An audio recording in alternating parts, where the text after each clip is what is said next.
ilmu kadunian, ilmu untuk bisa menguasai dunia, nggak sekedar menjalani hidup di dunia.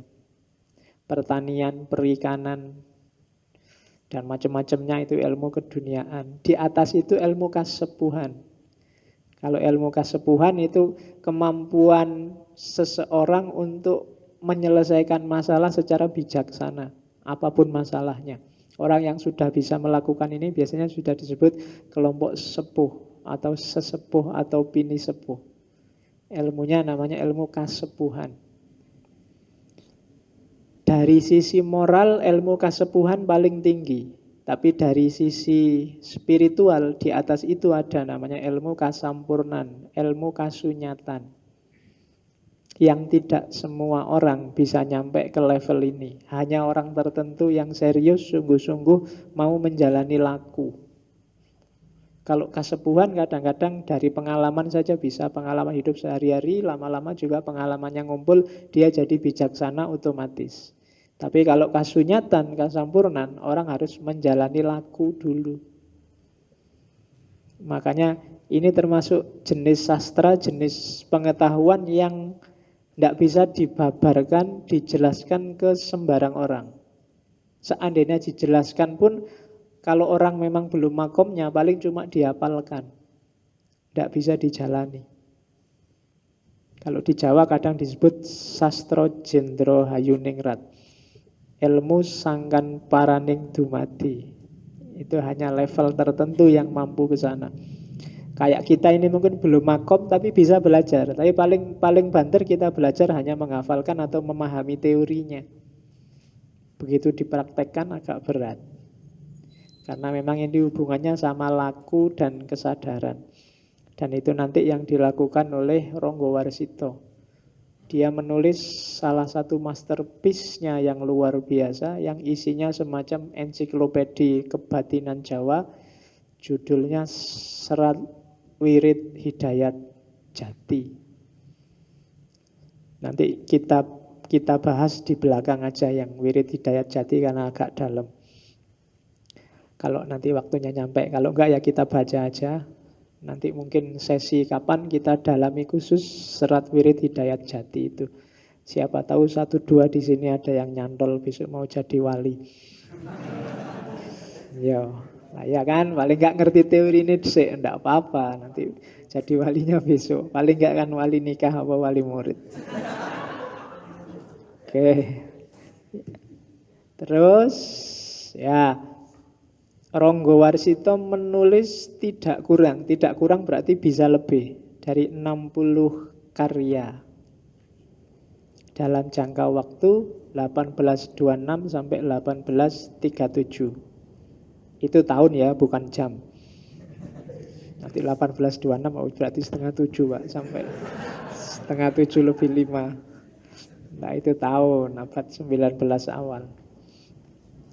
Cirinya ini yang khas. Jadi makanya dia disebut pujangga penutup. Semua karyanya Ronggo Warsito pasti pakai purwokanti. Purwokanti itu rima, bersajak. Ada sajaknya. Terus yang kedua sandiasmo. Sandiasmo itu di hampir semua karyanya. Kalau orang jeli itu misalnya ada yang depannya dijejer, itu bunyinya nanti Ronggo Warsito. Itu sandiasmo. Nanti tak kasih contoh. Ada syair yang begitu belakangan. Jadi sandi nama-nama. Terus yang ketiga Condro Sengkolo.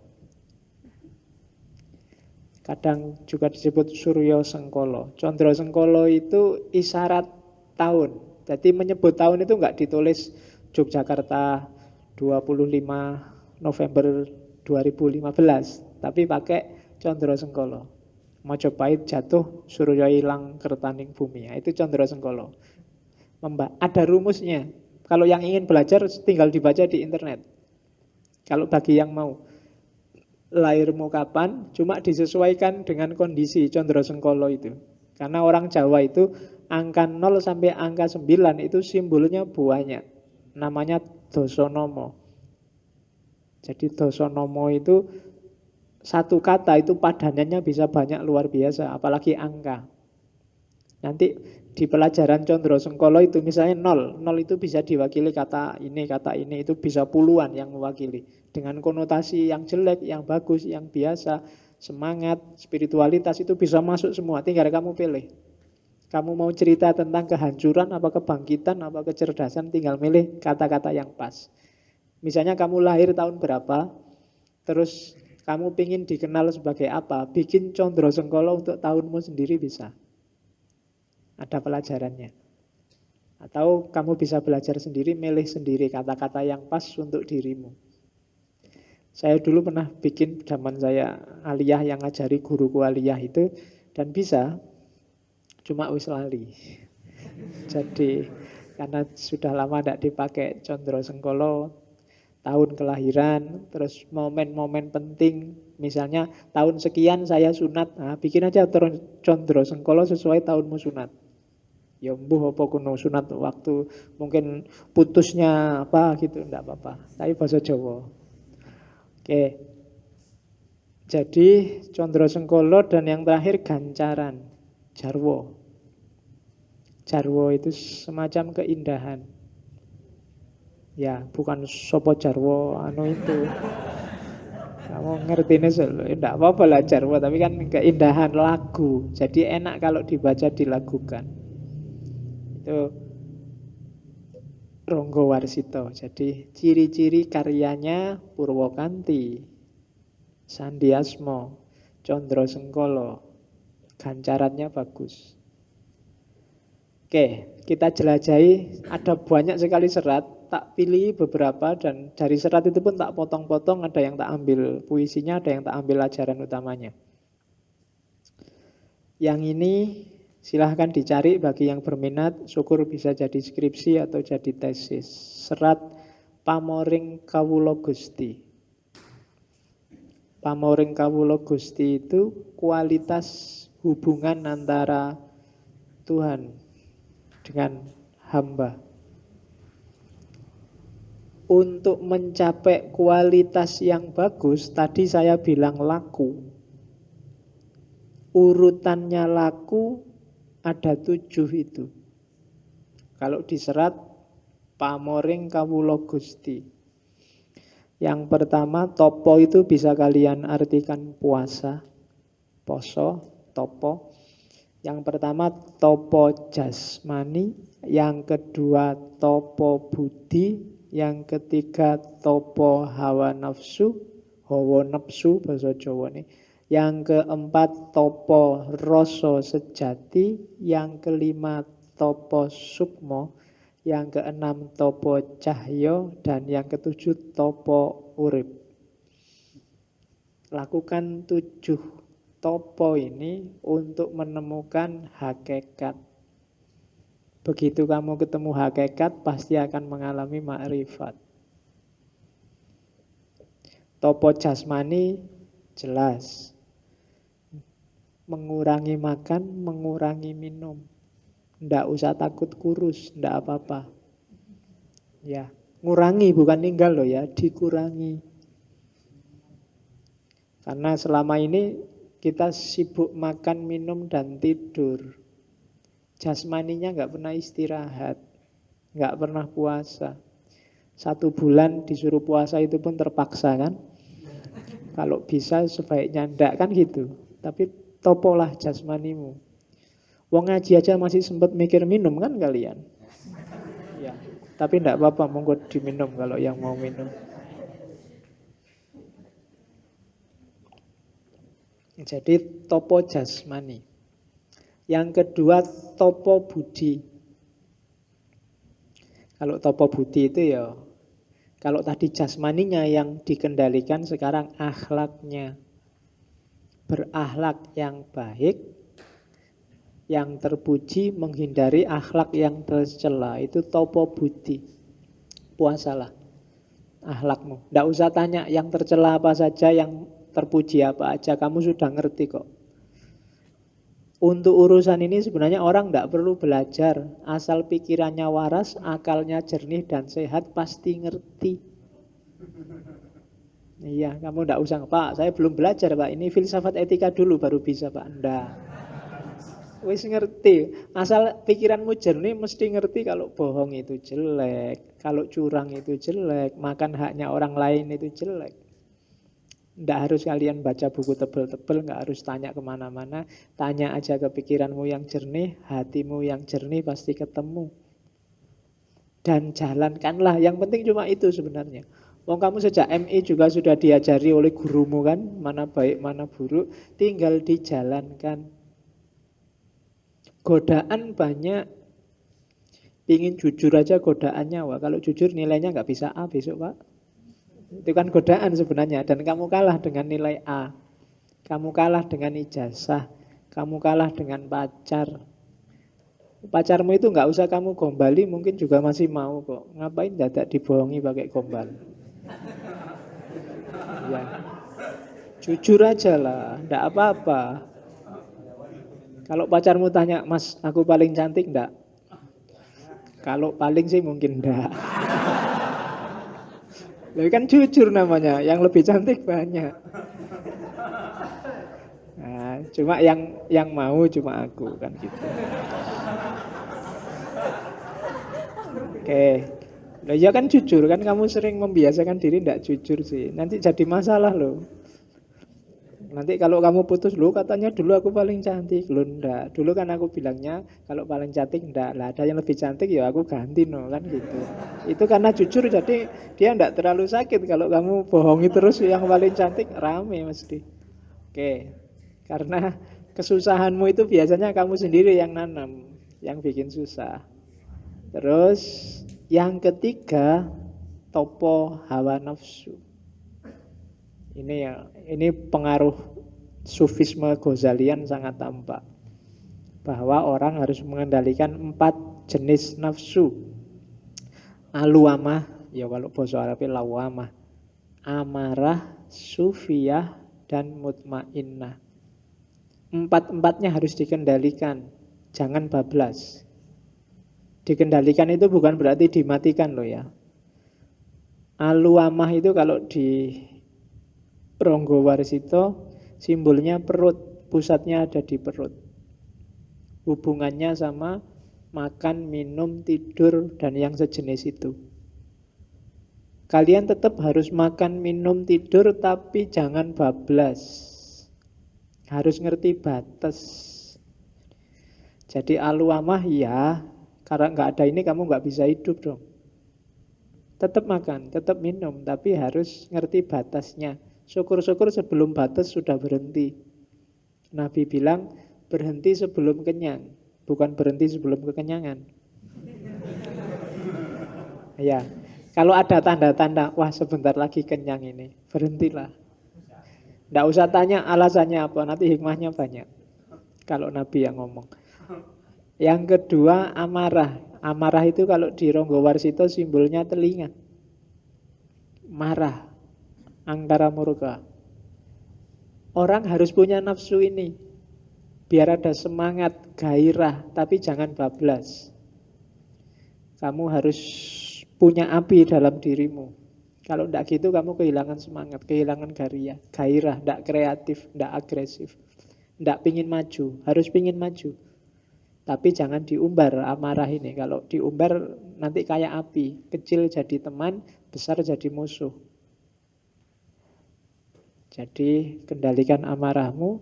Yang ketiga supiyah. Supiyah simbolnya mata. Ini hubungannya sama nafsu seks. Gairah natural laki-laki perempuan yang normal. Kadang-kadang yang tidak normal kan ada aja. Ya, semoga di sini nggak ada, semoga normal aja. Apapun yang terjadi lebih enak normal. Ya, tidak usah neko-neko yang aneh-aneh. Jadi supiyah harus lo ini, jangan kamu bertekad jadi pendeta tidak kawin, eman-eman. Loh iya kan, tidak boleh ada yang, tadi saya bilang tidak boleh ada yang mubadir. Kalau kamu tidak kawin ada yang mubadir nanti. Jadi harus dimanfaatkan, itu anugerahnya Allah. Cuma jangan bablas. Kalau bablas jadi perkara. Kamu harus ngerti batas. Jadi prinsipnya nafsu ini harus ngerti batas. Kapan harus maju, kapan harus mundur. Kamu harus ngerti mana yang boleh ditabrak, mana yang jangan ditabrak. Kalau yang jangan ditabrak kamu tabrak pasti masalah. Percayalah. Entah besar, entah kecil, entah kapan, pasti akan ada masalah. Jadi nafsu sufiyah. Simbolnya mata. Saya tidak tahu, mungkin ini karena Ronggo Warsito cerdas luar biasa. Biasanya bablasnya nafsu sufiyah ini karena mata. Ketika matamu tidak terkontrol, apalagi yang tiap hari bukai laptop, downloadi gambar-gambar dan film-film, itu alamat sudah. Ya, tidak terkendali. Ya paling tidak kamu boros sabun. Mulai. Ayo, ya tidak apa-apa lah. Oke. Ayo. Oke, yang kelima. Ya tidak apa-apa. Yang sudah pengalaman diem aja, tidak apa-apa. Yang keempat, nafsu mutmainnah. Mutmainnah ini biasanya nafsu dianggap paling bagus, tapi juga jangan bablas. Orang yang bablas di mutmainnah, dia akan jadi orang yang kasarnya namanya konyol, berkorban untuk orang lain. Dirinya sendiri sengsara, baik pada orang lain, dirinya sendiri susah. Itu bisa bablas ke sana. Baik hati kalau kebablasan juga jelek. Tidak mendidik, mencelakakan diri sendiri. Jadi nafsu mutmainnah bagus, tapi juga harus dikontrol. Kalau kamu punya uang 3.000, kalau mau sedekah ya 1.000 saja. Jangan buka dompet dikasih semua. Itu namanya ndak cerdas. Ya kan? Bablas itu namanya sudah. Ya sedekah ya sesuai kemampuan. Zakat aja cuma 2,5% kok, malah sedekah dikasih semua. Itu namanya ndak cerdas. Biasanya terus kamu jawab, "Loh nanti kan balasannya 10 kali lipat." Kamu mau sedekah apa dagang? Lah iya kan? Loh kalau kamu dagang mikir balasannya berapa kali lipat. Kalau mau sedekah ya enggak usah mikir balasan dong, harus ikhlas. Sebenarnya ini sangat sederhana, cuma kadang-kadang kamu kok ya masih ketipu. Jadi ya normal-normal aja lah, jangan konyol kalau bahasa anunya. Sodako ya sodako, bantu orang ya bantu orang. Kalau ada orang nggak punya rumah, bantulah. Jangan rumahmu dikasihkan, akhirnya kamu yang nggak punya rumah. Ya, jadi itu problem. Jadi itu namanya poso hawa nafsu. Jadi kontrol hawa yang ada dalam dirimu, baik yang di level aluamah, amarah, sufiyah maupun mutmainnah. Terus yang keempat, topo rasa sejati. Ini semacam sering-seringlah memusatkan perhatian pada Allah. Bawalah Allah kemana-mana. Dalam kondisi apapun. Untuk apapun. Ngaji gini bawalah Allah. Ke warung juga bawalah Allah. Perhatianmu harus selalu ada pada Dia. Kayak kamu sedang jatuh cinta itu loh. Lagi ngaji kayak gini, pacarku sedang ngapain ya kalau pas tak tinggal. Lagi di mall, wah ini kalau tak beli ini dia mesti pantas, dia mesti bagus. Lagi kuliah, ada yang ngapelin nggak ya tak tinggal kuliah kayak gini. Jadi yang di pikiranmu kan dia terus, pacarmu terus. Nah, gantilah pacarmu itu dengan Allah. Sedang apapun saja, fokus perhatianmu hanya pada Allah, hanya pada Tuhan. Itu namanya topo rasa sejati. Rasamu hanya nyambungnya sama Allah. Passionmu kalau bahasanya anak sekarang itu hanya Allah. Yang tidak ada baunya Allah kamu tidak suka. Meskipun mungkin hasratmu mau ke situ, tapi Allah nggak suka yang begitu. Sama kayak kamu mau beli baju, beli jaket, terus kalau aku pakai kayak gini pacarku nggak suka, enggak. Itu namanya topo rasa tapi yang sejati. Dan yang sejati hanya Allah. Yang kelima, topo sukmo. Kalau topo sukmo itu membersihkan batin, menjernihkan hati, terus hidup harmonis dengan orang lain dan dengan sesama.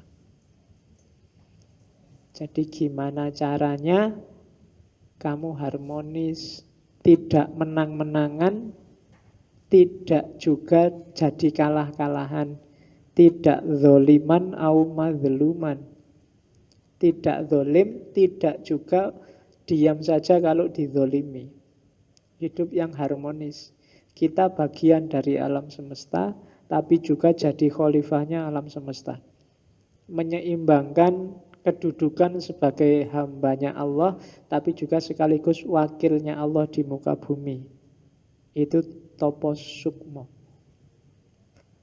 Jadi hidup yang seimbang. Kita hamba sekaligus penguasa di level kita, karena kita wakilnya Allah. Jadi tulus ikhlas, batin jernih, harmonis. Yang keenam, topo cahyo.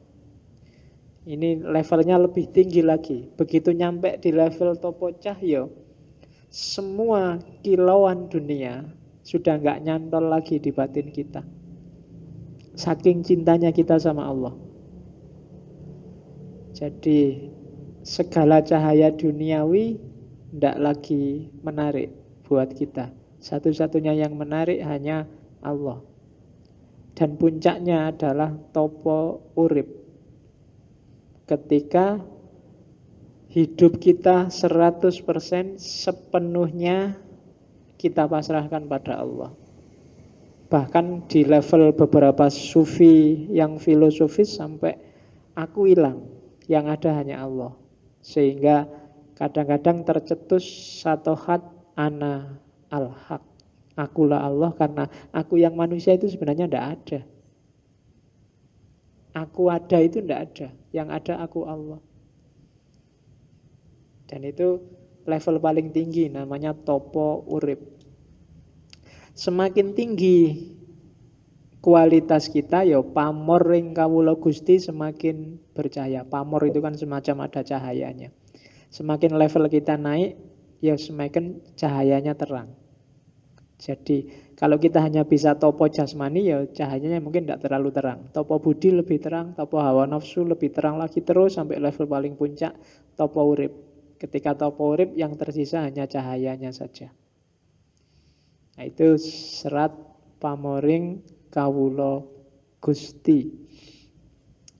Ini suluk kedua. Suluk sukmo lelono. Perjalanan jiwa. Saya ambil 2 pupuh saja, 2 bait saja, karena sukmo lelono memang isinya cuma 2 bait. Ya. Itu yang pertama, mau tak baca Jawanya, cuma kuatire kamu ndak paham, langsung Indonesia ya. Ya punapa yen wis kakekat estu lajeng sarengatnya. Sarengat itu syariat ya. Meskipun nanti kalau di Gadoloco itu dilecehkan habis-habisan. Sarengat itu bukan syariat, tapi nek sari jengat. Yes, serius ini, aku enggak bohong. Coba dibuka kitabnya Gadoloco itu. Bahwa sarengat itu nek sari jengat. Oke, ya. Yen saking pamanggih ulun tan wonten kang tinilar. Jer muktamad ing hadis ugi kasebut kak tanpa sarengat batal. Sarak tanpa kak tan dadi. Ini sindirannya Ronggo Warsito pada kelompok batiniah yang tidak mau syariat. Apa kalau sudah hakikat lalu syariatnya ditinggal? Kalau menurutku tidak ada yang ditinggalkan. Jelas disebut dalam hadis, hak tanpa syariat batal.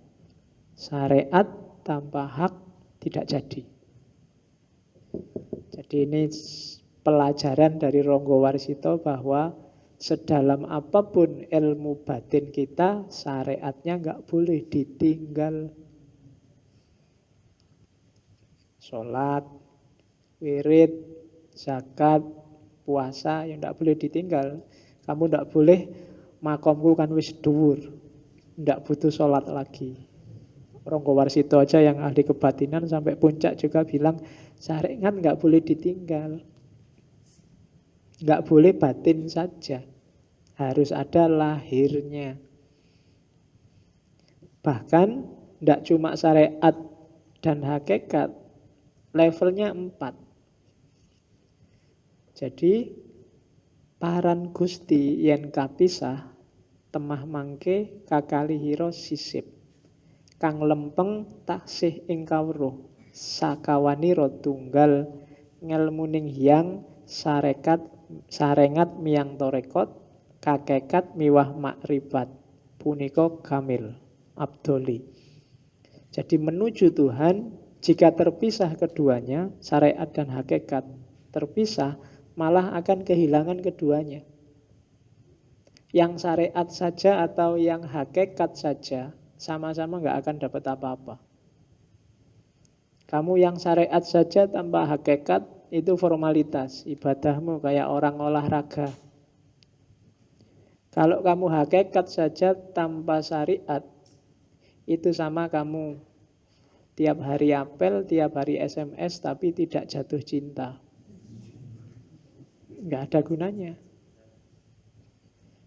Jadi jangan syariat saja tanpa hakikat, jangan hakikat saja tanpa syariat. Yang benar masih harus diketahui. Penyatuan 4 perkara. Jadi sebenarnya ada 4, nggak cuma syariat sama hakikat. Ilmu syariat dan hakikat, dan torekot, hakikat dan makrifat. Itu baru sempurna. Nggak cuma 2 tapi 4. Syariat, torekot, hakikat, makrifat. Jadi orang yang menjalankan syariat harus ngerti torekotnya. Torekot itu jalannya, metodenya. Kalau syariat dan torekotnya sudah benar, dia akan nyampe ke hakikat. Kalau dia sudah paham hakikat, maka dia akan makrifat, terbuka kunci pengetahuan semuanya. Itu yang di Jawa disebut ngerti ilmu kasunyatan, hakikat kenyataan yang sejati, bukan yang palsu yang hanya tampil di depan mata. Jadi syariat itu fisiknya, torekot itu metodenya, hakikat itu temuannya, makrifat itu kesimpulannya. Kalau itu penelitian. Jadi syariat, torekot. Pak, kalau syariat tanpa torekot itu teori. Ya kan? Torekot itu kan kayak lagu tadi. Torekot saya ikut gaya Syafi'i, Pak. Kalau kamu cuma apalan teorinya Syafi'i, itu baru syariat. Ketika kamu jalankan, torekot itu kan dari kata-kata turuk, torik, jalan. Itulah torekot. Kalau jalanmu benar, kamu akan dapat pencerahan, hakikat. Ketika kamu nyampe hakikat ini, kamu dapat dampak implikasi. Kalau di tasawuf namanya dapat akhwal. Anugerah dari Allah namanya makrifat. Jadi syariat, torekot, hakikat, makrifat. Syariat itu lautnya, torekot kapalnya, hakikat itu maksud perjalanannya, makrifat itu kamu sudah nyampe di pelabuhan. Oke, jadi dalam Islam meskipun ini kebatinan, syariat, torekot, hakikat, makrifat semuanya jalan. Oke, terus ini saya harus agak cepat-cepat, masih banyak materinya. Serat paling terkenal, serat Kolotido. Kalau di Joyoboyo, di Jongko Joyoboyo itu Sebutannya bukan kolotido tapi kolobendu. Kolobendu itu berarti zaman ketika banyak bencana. Kalau kolotido, tido itu keraguan. Zaman ketika benar salah tidak jelas, itu kolotido. Mungkin kayak hari ini kan kolotido. Sing benar mana, yang salah mana kita tidak jelas. Zaman SBY kemarin banyak sekali bencana, itu zaman kolobendu. Saya tidak tahu, harusnya siklusnya itu habis kolobendu, kolosubo. Tapi kok habis kolobendu, kolotido. Indonesia ritmenya sudah agak rusak. Harus ada yang memperbaiki roda tadi. Kalau enggak kita dari kolotido ketemu kolobendu, terus ketemu koloyugo, susah terus, tidak ada ketemunya. Coba dilihat bahasanya Ronggo Warsito.